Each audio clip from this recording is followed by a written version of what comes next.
Hello दोस्तों, अगर आप लोग इस बार मैट्रिक का एग्ज़ाम देने वाले हैं तो एग्ज़ाम देने से पहले एक बार इस वीडियो को ज़रूर देख लीजिएगा। इसमें हम आपको हिंदी का ऑब्जेक्टिव क्वेश्चन बताएंगे और जो भी ऑब्जेक्टिव क्वेश्चन बताएंगे वो सभी ऑब्जेक्टिव क्वेश्चन इस बार आपसे पूछा जाएगा। अगर आपको अच्छे नंबर लाना है हिंदी सब्जेक्ट में तो आप लोग इस वीडियो को लास्ट तक देखिए और एक एक क्वेश्चन को ईमानदारी पूर्वक याद कर लीजिए, क्योंकि यही क्वेश्चन इस बार आपसे पूछे जाएंगे, ये कन्फर्म है। ठीक है, तो चलिए वीडियो को स्टार्ट करते हैं। आप सभी छात्र वीडियो को लास्ट तक देखिए और एक एक क्वेश्चन को याद कीजिए। ठीक है, पहला प्रश्न है, रेनर मारिया रिल्के द्वारा रचित कविता है। रेनर मारिया रिल्के द्वारा रचित कविता है। ऑप्शन है मेरे बिना तुम प्रभु, लौट कर आऊँगा फिर, हमारी नींद, अक्षर ज्ञान। ठीक है, तो याद रखना मेरे बिना तुम प्रभु यह रेनर मारिया रिल्के द्वारा कविता है। आंसर होगा ए नंबर। ठीक है, याद रखना। अगला क्वेश्चन है, रंगपा था तो रंगपा एक गांव का मिजाज जुआड़ी था। ठीक है, आंसर होगा इसका सी नंबर आंसर होगा। यह हिंदी वर्णिका का ऑब्जेक्टिव क्वेश्चन है। ठीक है, पहला पार्ट का ही है ऑब्जेक्टिव क्वेश्चन। ठीक है, आपको याद होना चाहिए। अगला क्वेश्चन है, मंगमा किस कहानी की पात्र है। मंगमा किस कहानी की पात्र है, तो दही वाली मंगमा, दही वाली मंगमा कहानी का पात्र कौन है, तो मंगमा है। ठीक है, आंसर होगा आपका डी नंबर। ठीक है, किसी भी प्रश्न को आप लोग दोस्तों 2 बार पढ़ने की कोशिश कीजिएगा। ठीक है, कोई भी प्रश्न हो, कोई भी सब्जेक्ट का हो, आप लोग 2 बार क्वेश्चन पढ़िएगा, उसके बाद से उसका आंसर देने की कोशिश कीजिएगा। ठीक है, अगला क्वेश्चन है, श्रीनिवास किस साहित्य के प्रतिष्ठित रचनाकार है। किस साहित्य के, श्रीनिवास। ठीक है, तो यहाँ पर क्या होगा, यहाँ पर ऑप्शन देखिए तो तमिल है, बंगला है, मगही है और कन्नड़ है।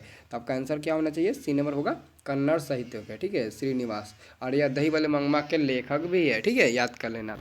अगला क्वेश्चन है, लक्ष्मी का पति यानी कि कहाँ नौकरी करता था। तो लक्ष्मी का पति का नाम था लक्ष्मण और लक्ष्मण कलकत्ता में नौकरी करता था। याद रखना, लक्ष्मी के पति का नाम लक्ष्मण था और लक्ष्मण कलकत्ता में नौकरी करता था। यह भी हिंदी वर्णिका का ही ऑब्जेक्टिव क्वेश्चन है। ठीक है, और हिंदी वर्णिका से दोस्तों 12 ऑब्जेक्टिव क्वेश्चन पूछा जाता है। ठीक है, और हिंदी वर्णिका में 5 चैप्टर है, 5वें चैप्टर कहानी है, जैसे माँ हो गया, ढाते विश्वास हो गया, ये सभी क्या हो गया, मतलब कहानी है। ठीक है, अगला क्वेश्चन है, ढाते विश्वास कहानी किस लेखक द्वारा अनुदित है। यानी कि ढाते विश्वास कहानी के लेखक कौन है, तो ये हो जाएगा राजेंद्र प्रसाद मिश्र है। आंसर क्या होगा, अनुदित कहानी। आंसर होगा ए नंबर। ठीक है, सब पुराने अच्छे नहीं होते, सब नए खराब नहीं होते, ऐसा किसने कहा।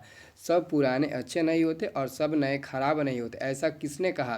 पतंजलि ने, कालिदास ने, कबीर ने या फिर वत्स्यायन ने। तो आंसर क्या होगा, 7 का सही जवाब बी नंबर हो जाएगा, कालिदास ने कहा। आंसर होगा बी नंबर। ठीक है, अगला क्वेश्चन देखिए, मंगू की माँ की कितने संतानें थी। यानी कि मंगू जो जन्म से ही पागल थी, तो मंगू की माँ की कितने संतानें थी, आपको तो याद ही होगा।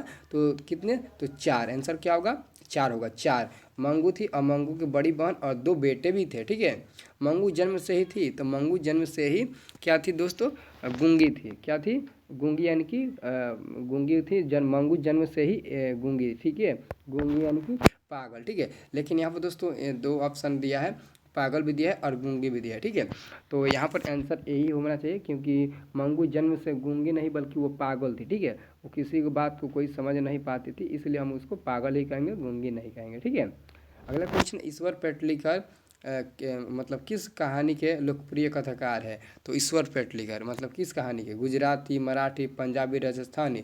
तो 10 का आंसर होगा बी नंबर, गुजराती। ठीक है, ईश्वर पेटलिकर। ठीक है, जो मार्च चैप्टर के लेखक है। ठीक है, याद रखना। अगला क्वेश्चन है, सुजाता का जन्म कब हुआ था। सुजाता का जन्म कब हुआ था, काफ़ी इंपॉर्टेंट प्रश्न आ गया। तो सुजाता का जन्म 3 मई 1935 ईस्वी में हुआ था। सुजाता का जन्म 3 मई 1935 ईस्वी में हुआ था।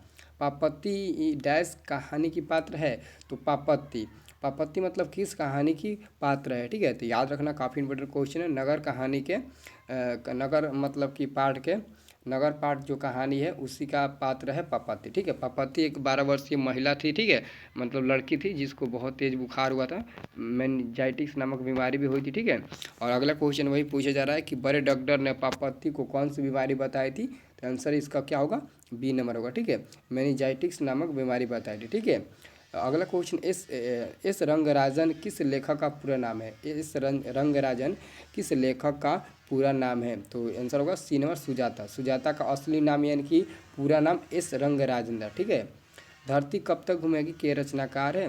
धरती कब तक घूमेगी पाठ के रचनाकार सामर दैया है। आंसर होगा सी नंबर, सामर दैया। ठीक है, याद रहेगा।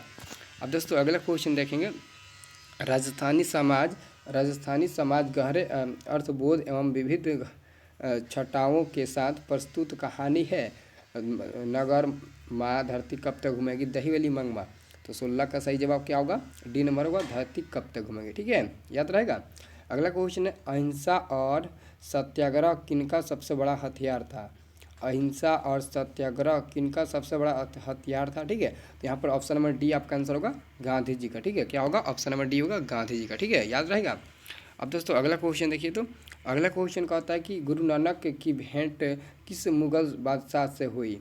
गुरु नानक की भेंट किस मुगल बादशाह से हुई। ठीक है, तो यहाँ पर देखिए तो बाबर है, अकबर है, जहांगीर है, हुमायूं है। ठीक है, तो इसका आंसर क्या होगा, आंसर होगा आपका ए नंबर, बाबर से। ठीक है, आंसर होगा 18 का ए नंबर। ठीक है, अगला क्वेश्चन है, किनकी रचनाओं का संग्रह गुरु ग्रंथ साहिब के नाम से प्रसिद्ध है। किनकी रचनाओं का संग्रह गुरु ग्रंथ साहिब के नाम से प्रसिद्ध है। तो 19 का सही जवाब ए नंबर हो जाएगा, गुरु नानक। ठीक है, और अंतिम प्रश्न है, वाणी कब विष के समान हो जाती है। वाणी कब विष के समान हो जाती है। तो राम नाम के बिना, जब कोई व्यक्ति राम नाम का जपत नहीं करता है तब वाणी विष के समान हो जाता है। तो इसका आंसर होगा डी नंबर आपका सही आंसर। ठीक है, तो दोस्तों अगर ऐसे ही और सारे वीडियोज़ के लिए हमारे चैनल को सब्सक्राइब कर लीजिएगा। इस चैनल से आपको बहुत ज़्यादा हेल्प में मिलेगा, और साथ में टेलीग्राम भी ज्वाइन कर लीजिएगा। टेलीग्राम का लिंक इसी वीडियो के डिस्क्रिप्शन में दिया गया है, जाइए आप फटाफट टेलीग्राम में ज्वाइन कर लीजिए। ठीक है, तो चलिए दोस्तों मिलते हैं नेक्स्ट वाले वीडियो में। ठीक है।